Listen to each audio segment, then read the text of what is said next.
I'm just gonna warn you.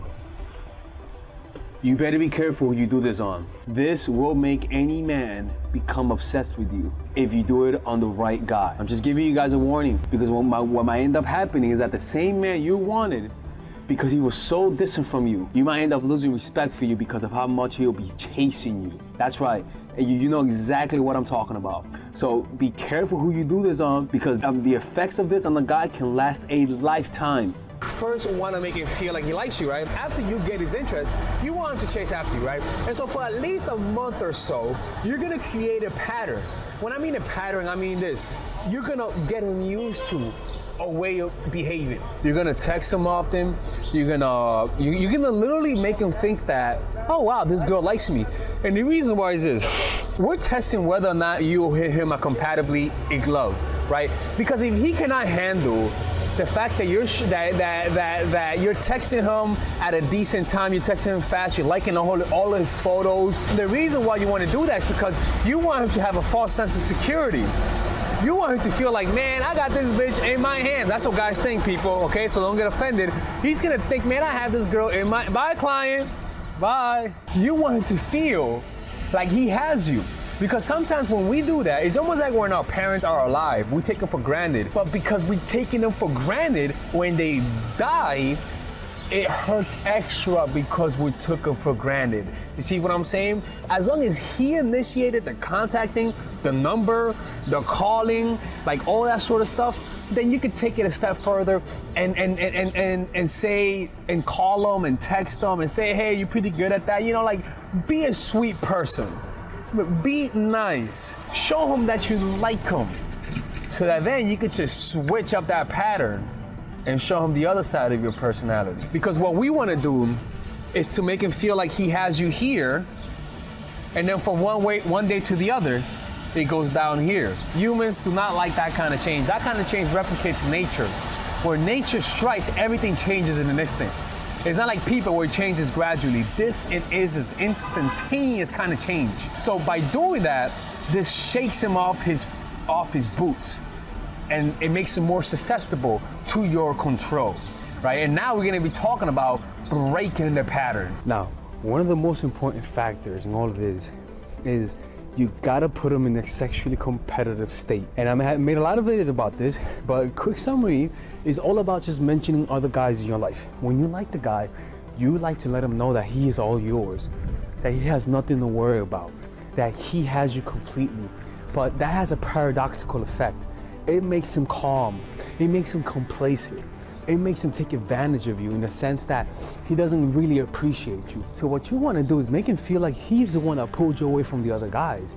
So just talk about how you have a personal trainer. Talk about how you take salsa classes. Talk about how one of your best friends is a guy. Talk about your celebrity crush that looks the complete opposite of how he looks. What you want to do is get other men in his head. Like, make him feel like you have more guy friends than female friends. Make him feel like you get along with men more than women. And why? Because it raises your value naturally. In the midst of you making him confident, in the midst of you making him feel like he has you, in the midst of him feeling like you're the one that's chasing, you're lowering his guard. But when you mention other guys in your life, when you mention that you study with one of your male friends, it is an insecure part of them that's starting to slowly arise, and that you will trigger when you break this pattern. Okay, so we created the pattern. We got him to feel like he has you. We got him to feel like he has some control over you because you're showing interest, you're texting, you're responding fast, you're liking his photos, you're doing everything that says the guy that you like. I promise you, he's taking you for granted right now. This is when the fun begins. Corona. You're gonna stop all that. Now, prior to stopping all of it, you're gonna let him know that you're busy. You're gonna let him know that you got shit to do. You're gonna let him know, hey baby, this week, I'm gonna be busy with work and all that sort of stuff. Or better yet, don't even tell him. Tell him once he begins to ask you why you suddenly pulled away. And the reason why he's gonna tell you is because usually guys value when you like their photos. Guys value when you follow them on Instagram. Guys value when you consistently comment on their photos. Only they start valuing it once you take it away. right? So you're just gonna take that all the way. You're gonna break the pattern. You're gonna break the pattern of your behavior. He thought he was gonna be able to predict you. Boy, you can't predict my ass. I'm unpredictable. I'm pulling away right now. So prior to completely pulling away, you wanna cancel on a date. Let's just say that you plan to pull away on Monday and it's Saturday. What you're gonna do is schedule a date on Monday, and on the day of, prior to that Monday, you're gonna stop liking the photos. You're gonna stop contacting him. You're gonna stop doing all the things you used to do. So that when the Monday comes, he's like, oh my God, this chick has been completely cold. What the fuck is gonna happen? And then on that Monday, you're gonna say, hey, I'm sorry, I won't be able to make it. And you're not gonna make up another date. You're just gonna say you won't be able to make it. Ladies and gentlemen, this has happened to me. This is completely devastating to a guy. This completely destroys a guy's confidence. And this has happened to you. But the key is, set the pattern and then slowly know when you're gonna pull away, right? Set up a date for that date. And once you set up that date, on that week of, slowly pull away. Stop contacting him, stop liking the photos. He's gonna notice, because you'll notice he'll start posting more photos. You'll notice he'll start doing things to get your attention. And that's the second step. After this, you do this. So now you have him thinking of you. He is not sure what's gonna happen after this. And the reason why I say this is because we all know what's gonna happen. Naturally, we assume what's gonna happen. Why? Because it's happened to every one of us. This is the natural progression when relationships are about to die. You slowly distance yourself. And when you slowly distance yourself, you all of a sudden become a figment of a guy's imagination. He can't fully grasp you with his hands, so his mind will begin to try to relive those good moments, right? And when you do that, he begins to hypnotize himself. He begins to create little fantasies about you, how great the relationship was. He'll begin to convince himself of the great times that you had. But the key to this is that you gotta be willing to let him suffer a little bit. In fact, if you really wanna go deep, if you really wanna stab him in the heart and just move that knife around, you wanna break up with him. And now look, most people will not do this, but if you really wanna see how good this works, do it on a guy that you don't have that many emotions for, and watch what happens. Just as a test drive, so that when it comes down to the guy that you really like, he becomes fully in love with you. But this is the thing though, this is high risk, high reward. Some people will not deal with this. And that's why you gotta assess the kind of guy that you have. And if you think that he has low tolerance for this kind of bullshit, I would recommend you keep that distance for at least a week. I would recommend that you keep that distance for at least a week and you repeat the process from time to time. You repeat that process, because that's what he wants you to do. He wants to desire you. He wants to feel like he has something that's unique and special. And this is how you give that to him. You just pull away, and that's how it's done. And then when you return to him, you'll notice something. His interest will have risen. He'll begin to see you with different eyes. He'll begin to just look at you like that. He'll want to do more to you. He'll want to take you out more. He'll want to call you more. He'll want to conversate with you more. But if you want to keep that control, don't validate him. If you want to keep that control the way you look at him. Don't look at him with those eyes. From time to time, like, you want to give him that love, and then you want to take it away. You want to give him those looks, and then when you're away, you want to be completely indifferent. This is traumatizing. This is fucked up. This is playing with a man's emotions, but this is a warning. As long as he is not a verbally abusive person, as long as he's not a physically violent person, you could do this and you could get away with this.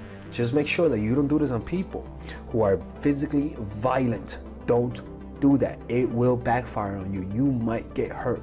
Only do this on guys that are not violent. You know what I'm saying? And why do I know this works? Man, I've taught this pattern to many of my clients. To the monthly clients that I have coach in a pocket clients where you go coach, where I could coach you for a whole month, me and you individually. Those clients that I teach this to, as long as a guy has some interest, I am telling you, it becomes a fucking wildfire. But the key is to be willing to do this, because sometimes you feel so much love for the person and you don't want to hurt them. Like a little bird, like a baby bird that you don't want to hurt. Fuck that bird. Stab that shit, right? Because when you do that, it shows him your shadow side. Just like in the last video that I made, which you can see over here, right? When you show him the pain that losing you could be, man, that dude's gonna have a hard time forgetting you. I can promise you. When you inflict pain on a guy, he will fall in love with you. All right, ladies and gentlemen, if you guys ever want to learn how to use your feminine energy to influence people, learn how to use your masculine energy to become more assertive, and also learn how to blend both energies to improve your dating life, your spiritual life, honestly, your relationship life, your family life, your career life, this is the course for you. If I had to make a course for my nieces, I have two nieces, one is 8, 19, and one is 14, 15. 16. Holy shit. Oh my God, he's a bad fucking uncle. He's a bad uncle. Get him. Shut up, Melissa. You should get this course, right? And this is the course that I will make for them. So, for example, watch the curriculum, right? In the first week, we're going to be showing you how to establish a strong masculine foundation without letting it hurt your feminine energy. This masculine foundation is a source of who you are, right? It's your bodyguard. Without this, whatever feminine energy you create will be destroyed by the outside, because your masculine is your shield. So we'll talk about goal setting. We'll talk about how to develop a serious attitude. We're gonna be talking about how to use more logic, how to use more goal-oriented behavior. It's more how to be a man, Now the next one is how to embrace the feminine energy, right? This one will teach you about how to minimize excessive masculine traits, developing self-awareness, healing abundant feminine energy, regulating your emotion, mastering voice qualities and facial expressions, surrendering control, and allowing pain to be felt. This is honestly, this will supercharge, like Kaioken, your masculine energy. After that, we have femininity in the workplace and how to be feminine in the workplace without letting people take advantage of you, and the nuances of how women on power should behave versus women who are subordinates in the workplace, and even the dress code. This is based on psychology, people. It's kind of insane. I'm actually excited about this one. The next week, we talk about navigating the labyrinth of male and female friendship. And this, a lot of women find confusing, so we talk about that. And how to identify envious friends, how to identify the good friends, how to keep male friends, and how to keep female friends. Week 5, we talk about how to release the burden of the past and stop and destroy mental projections. This is actually really powerful. And then week 6, we talk about how to increase your observational power so that you could read people better. And we have a bunch of bonuses. The course starts at $99, and you guys can pre-order the course today at $69 before it goes out. If you're watching this, most likely I'm in the meditation retreat, so I will be praying for all of you guys. And just click on the description down below of the video. Right there, you'll see it, and you could pre-order that course. It's gonna be out by the end of next month or the beginning of February of March. One of the two, people, because I have a 10-day retreat to do, and I want to finish the course after the retreat, because I think the ideas are gonna be so much better. All right, man. I'll see you guys later. Pre-order, man. I'm closing the channel.